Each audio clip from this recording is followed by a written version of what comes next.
Welcome back to my channel. तो last video में हमने देखा था आर्टिकल 1, 2, 3 और 4 और साथ में हमने किए थे कमीशंस जो कि थे धार कमीशन और जेवीपी कमेटी के बारे में। तो एक बार मैं फिर से आपको धार कमीशन और जेवीपी कमेटी का थोड़ा सा हिंट बता देती हूँ। तो धार कमीशन आता है, सेटअप किया जाता है गवर्नमेंट ऑफ इंडिया के द्वारा और ये आया था 1948 में। और इस कमीशन के जो मेन चेयरमैन थे वो थे एस.के. धार और इस कमीशन ने अपनी एक रिपोर्ट पेश की थी 1948 में, जिसमें बोला गया कि स्टेट्स की जो फॉर्मेशन है वो एडमिनिस्ट्रेटिव बेसिस पे ही की जाएगी, ना कि लिंग्विस्टिक बेसिस पे, जिसकी वजह से क्या हुआ, स्टेट्स में काफ़ी ज़्यादा एरियाज में एजिटेशन स्टार्ट हो गया। और फिर आता है एक कमेटी बनाई जाती है कांग्रेस के द्वारा जिसको बोला जाता है जेवीपी कमेटी, और इस कमेटी में की रिपोर्ट आती है 1949 में। तो इस कमेटी में कौन कौन 3 मेंबर्स थे, जवाहरलाल नेहरू, वल्लभ भाई पटेल और पिताभी सीतारमैया। ठीक है, तो ये तीनों मेंबर्स जो थे वो एक रिपोर्ट पेश करते हैं और उस रिपोर्ट में बोलते हैं कि स्टेट्स की ऑर्गेनाइजेशन लिंग्विस्टिक बेसिस पे नहीं हो सकती। फिर क्या होता है कि बहुत ज़्यादा एजिटेशन स्टार्ट हो जाता है, बहुत ज़्यादा स्ट्राइक्स होने लगती हैं डिफरेंट पार्ट्स में कंट्री के। तो फिर एक स्ट्राइक होती है मद्रास स्टेट में और उसमें पोती श्री रामलू की क्या हो जाती है, डेथ हो जाती है। और उनकी डेथ के बाद एजिटेशन जो है वो और ज़्यादा बढ़ जाता है और फिर फॉर्मेशन हो जाती है किसकी, गवर्नमेंट ऑफ इंडिया जो है वो एक स्टेट की फॉर्मेशन कर देती है आंध्र प्रदेश की। और आंध्र प्रदेश की फॉर्मेशन होती है किस बेसिस पे, लिंग्विस्टिक बेसिस पे, यानी कि जो तेलुगु स्पीकिंग एरियाज थे वो मद्रास स्टेट से अलग कर दिया जाता है।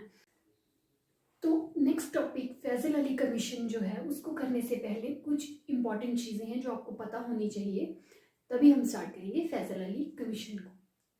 तो हमारा जो था स्टेट ऑर्गेनाइजेशन रीऑर्गेनाइजेशन एक्ट आया था 1956 में, यानी कि इस एक्ट में हमारी स्टेट्स की फॉर्मेशन की गई थी।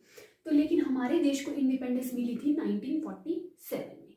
तो अब हम जानेंगे कि 1947 से लेके 1956 तक जो था हमारी स्टेट्स जो थी वो कैसे कैसे डिवाइड थी। तो हमारी स्टेट्स जो डिवाइड थी वो थी पार्ट्स में, पार्ट ए में कुछ थी, पार्ट ए में कुछ, पार्ट बी में और कुछ पार्ट सी में एंड कुछ पार्ट डी में। तो जो पार्ट ए में जो स्टेट्स थी वो स्टेट्स थी ब्रिटिश प्रोविंसेस में से, और जहां मतलब जहां पे गवर्नर का रूल था, यानी कि गवर्नर्स प्रोविंस जो थे वो पार्ट ए में थे। ठीक है, और पार्ट बी में थी प्रिंसली स्टेट्स, जो किंग के अंडर जो स्टेट्स थी प्रिंसली स्टेट्स वो पार्ट बी में थी। और पार्ट सी में थी चीफ कमिश्नर्स प्रोविंस। तो चीफ कमिश्नर प्रोविंस वाली जो थी वो थी पार्ट सी में, और पार्ट डी में जो थी वो थी सेंट्रली एडमिनिस्टर्ड स्टेट्स, यानी कि जो सेंटर के अंडर थी वो थी पार्ट डी में, और जो थी एक स्टेट अंडमान एंड निकोबार जो कि सेंटर पार्ट डी में इंक्लूड था। और जो पार्ट ए स्टेट थी उसमें टोटल 9 स्टेट्स थी, पार्ट बी में टोटल 9 थी जो कि प्रिंसली स्टेट्स थी, और पार्ट सी में जो थी वो 10 थी, और पार्ट डी में थी ओनली 1।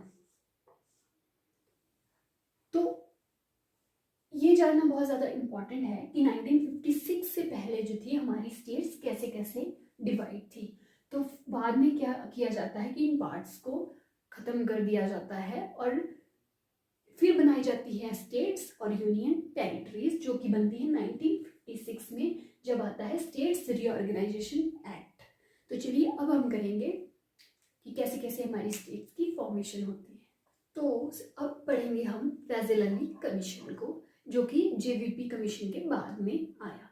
तो फैजल अली कमीशन में क्या बोला गया कि the creation of Andhra state intensified the demand from other region for the creation of state. तो जब आया था आंध्र प्रदेश की जो फॉर्मेशन हुई आफ्टर जेवीपी कमेटी के बाद, जब स्ट्राइक्स हुई और आंध्र प्रदेश की फॉर्मेशन की गई, तब बहुत सारे एरियाज में भी डिमांड लग पड़े लोग करने कि हमें भी स्टेट्स जो है वो लिंग्विस्टिक बेसिस पे ही चाहिए, यानी कि डिफरेंट डिफरेंट रीजन्स में भी क्या होने लगा, एजिटेशंस होने लगे। तो उन एजिटेशंस को देखते हुए गवर्नमेंट ऑफ इंडिया ने क्या डिसाइड करती है 1953 में कि एक 3 मेंबर स्टेट रीऑर्गेनाइजेशन कमीशन की फॉर्मेशन करती है, और इस कमीशन के चेयरमैन जो थे वो थे फैजल अली। ठीक है, तो ये क्या था, 3 मेंबर स्टेट रीऑर्गेनाइजेशन कमीशन, और इसमें जो 3 मेंबर्स थे, एक थे फैजल अली, दूसरे थे KM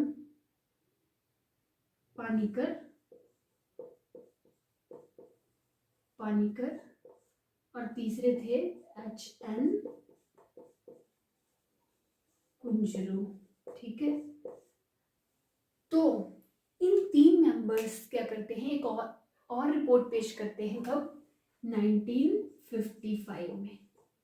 और इस रिपोर्ट में बोला जाता है कि स्टेट्स की फॉर्मेशन जो है वो लिंग्विस्टिक बेसिस पे हो सकती है, लेकिन वो स्टेट की फॉर्मेशन लिंग्विस्टिक बेसिस पे तो एक्सेप्ट कर लेते हैं, लेकिन वो 1 स्टेट और 1 लैंग्वेज की जो थ्योरी थी उसको रिजेक्ट कर देते हैं, यानी कि 1 स्टेट और 1 लैंग्वेज जो है वो उसको वाली थ्योरी जो है वो एक्सेप्ट नहीं की जाएगी, क्योंकि इसका पर्पस क्या था कि हमारी जो स्टेट की यूनिटी है, इंटीग्रिटी है, उस पर कोई इफेक्ट ना हो। यानी कि अगर डिफरेंट डिफरेंट स्टेट्स को सिर्फ और सिर्फ लैंग्वेज के बेसिस पे ही बनाया जाएगा, सिर्फ एक लैंग्वेज, तो हमारी कंट्री में एक यूनिटी जो है वो शायद डिस्टर्ब हो जाएगी, हमारी जो कंट्री की यूनिटी है।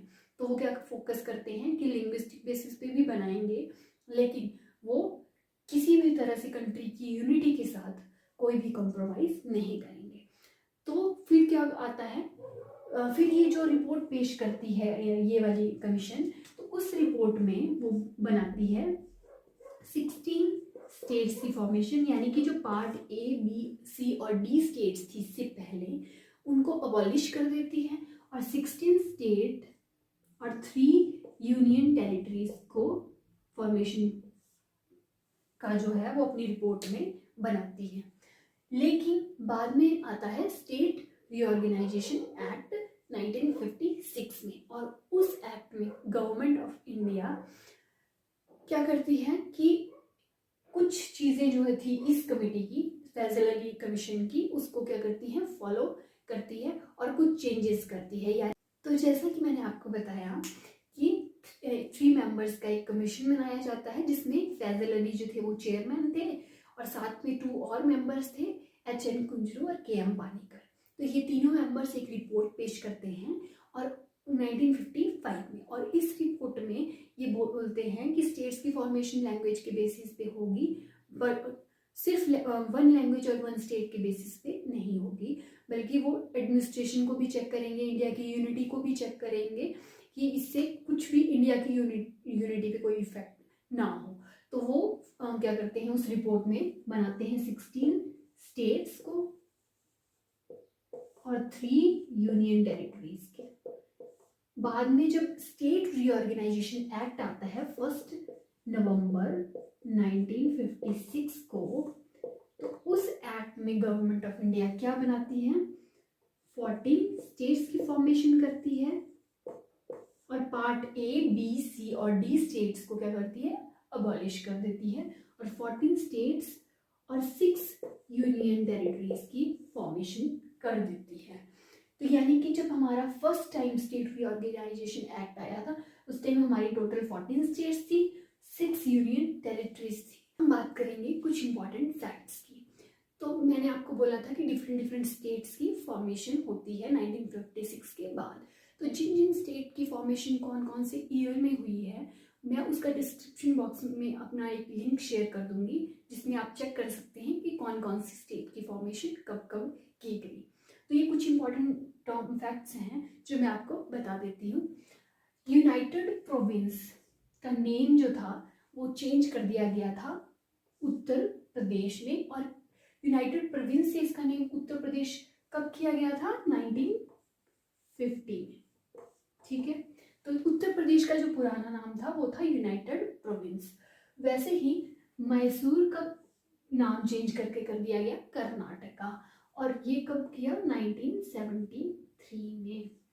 और मद्रास का जो नाम था वो कर दिया गया चेंज तमिलनाडु में। तो जब तमिलनाडु इसका नेम चेंज हुआ तब ईयर था 1969।